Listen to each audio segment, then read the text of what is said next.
కేవలం గంట అంటే గంట.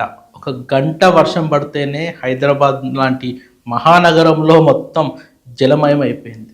ఇప్పుడు చూడండి ఇక్కడ రోడ్స్ అన్నీ ఎట్లా తయారైపోయాయంటే బ్లాక్స్ ఎట్లా వాటర్‌తో బ్లాక్స్ అయిపోయినాయంటే, అసలు డ్రైనేజ్ సిస్టమ్ సరిగ్గా పనిచేస్తుందో లేదో వాటర్ ఎక్కడికప్పుడు క్లీన్ అవ్వడం అనేటువంటిది జరగకపోవడం వల్ల అసలు 1 అవర్ వర్షం పడితేనే మొత్తం సిటీ అంతా జలమయం అయిపోతే, ఇంకా ఊహించుకోండి ఒకవేళ 4 గంటలు, 5 గంటలు వర్షం పడితే, గట్టిగా పడితే అసలేంటి పరిస్థితి?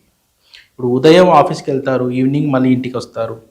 ఆల్మోస్ట్ ప్రతి ఒక్కరు కూడా గంట, 2 గంటలు రోడ్డు మీద ఉండాల్సిన పరిస్థితి. అంటే ట్రాఫిక్‌లో ఇరుక్కుపోవాల్సిన పరిస్థితి. ముఖ్యంగా బైక్స్‌తోని ఇంటికెళ్ళే వారి పరిస్థితి ఇంకా ఎట్లా ఉంటుంది? సో, వర్షం పడినప్పుడు మాత్రం హైదరాబాద్ మహానగరంలో ఎంత డెవలప్డ్ సిటీ అయినా సరే, మొత్తం వరస్ట్‌గా తయారవుతుంది. రోడ్లన్నీ గూడా జలమయంతోని ఎక్కడ గుంతలుంటాయో తెలీదు. ఎక్కడ ఎలా రోడ్డు ఎలా ఉంటుందో తెలీదు.